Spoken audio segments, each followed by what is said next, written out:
নমস্কার বন্ধুরা, welcome to Shampa's kitchen. আজকে নিয়ে এসেছি দুর্দান্ত স্বাদের নিরামিষ রেসিপি ছানা পটলের কালিয়া। এমন নিরামিষ রেসিপি যে কোনো অনুষ্ঠান বা কোনো স্পেশাল দিনে রান্না করলে সকলের মন জয় করে নেবে। এমনই নিত্য নতুন বেঙ্গলি রেসিপির আপডেট পেতে আজই শম্পাস কিচেন সাবস্ক্রাইব করে নিন আর বেল আইকনটা অবশ্যই ক্লিক করে অল নোটিফিকেশন অ্যাক্টিভ করে নেবেন।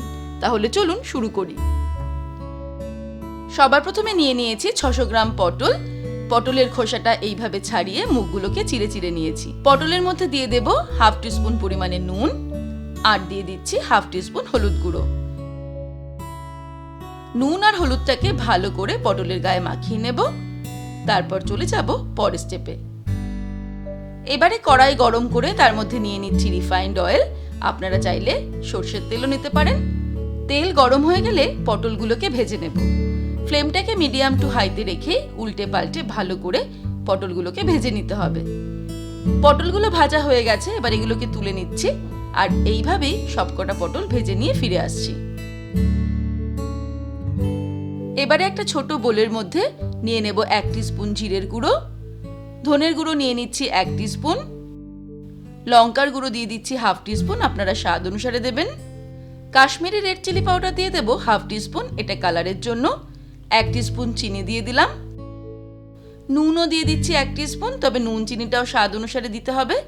হলুদ গুঁড়ো দিয়ে দিচ্ছি হাফ টিস্পুন আর সবশেষে দিয়ে দিচ্ছি 1 টিস্পুন আদা বাটা।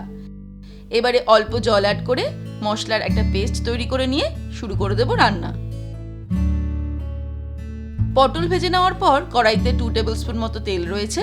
এর মধ্যে ফোড়ন দিয়ে দিচ্ছি 2টো তেজপাতা, 2টো শুকনো লঙ্কা দিয়ে দিলাম আর দিয়ে দিচ্ছি হাফ টিস্পুন গোটা জিরে। ফোড়নটাকে ফ্রাই করে নেব 15 থেকে 20 সেকেন্ড। ফোড়নের সুগন্ধ বেরোনো শুরু হলে এর মধ্যে তৈরি করে রাখা মশলার পেস্ট দিয়ে দেব। এই সময় ফ্লেমটাকে একদম মিডিয়াম টু লো রাখতে হবে। মশলার বাটি ধুয়ে অল্প পরিমাণে জল অ্যাড করে দিলাম। এবারে মশলাটাকে কষিয়ে নেব মিডিয়াম টু লোতে রেখে ফ্লেমটাকে প্রায় 3-4 মিনিট। 3-4 মিনিট মশলা কষানোর পর এর মধ্যে অ্যাড করে দিচ্ছি একটা টমেটো কুচি। একটা মাঝারি সাইজের টমেটো কুচিয়ে নিয়েছি, সেটা দিয়ে দিলাম। টমেটো দেওয়ার পরে আবারও 3-4 মিনিট মশলাটাকে কষিয়ে নেব ফ্লেমটাকে মিডিয়াম টু লোতে রেখে। 3-4 মিনিট মশলাটাকে কষিয়ে নিলাম। টমেটোটাও পুরো গলে গেছে। এই সময় এর মধ্যে দিয়ে দিচ্ছি কয়েক টুকরো কিশমিশ আর দিয়ে দেব 200 গ্রাম পরিমাণে ছানা।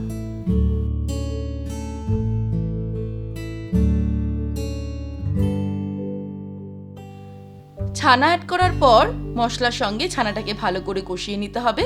মিনিট 5 আমি কষিয়ে নেব আর এই সময় ফ্লেমটাকে রাখবো মিডিয়ামে আর অনবরত খুন্তি চালাতে চালাতে অর্থাৎ নাড়তে নাড়তে আমাদের কষিয়ে নিতে হবে। প্রায় 5 মিনিট নাড়তে নাড়তে কষিয়ে নিলাম সবকিছুকে। এবারে এর মধ্যে অ্যাড করে দেব জল। আমি এখানে 2 বোল মতন জল অ্যাড করে দিলাম।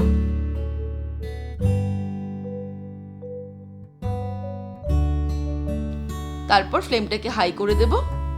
গ্রেভিটা যেই ফুটতে শুরু করবে এর মধ্যে ভেজে রাখা পটলের টুকরোগুলো দিয়ে দেব। 4-5টা চিড়ে রাখা কাঁচা লঙ্কাও দিয়ে দিলাম। তারপর সবকিছুকে ভালো করে নেড়ে চেড়ে নেব। এবারে ঝোল টকবক করে ফুটতে শুরু করলে ফ্লেমটাকে একদম লোতে করে ঢাকা দিয়ে রান্না করব আরো 10 মিনিট। 10 মিনিট পর ফিরে আসছি।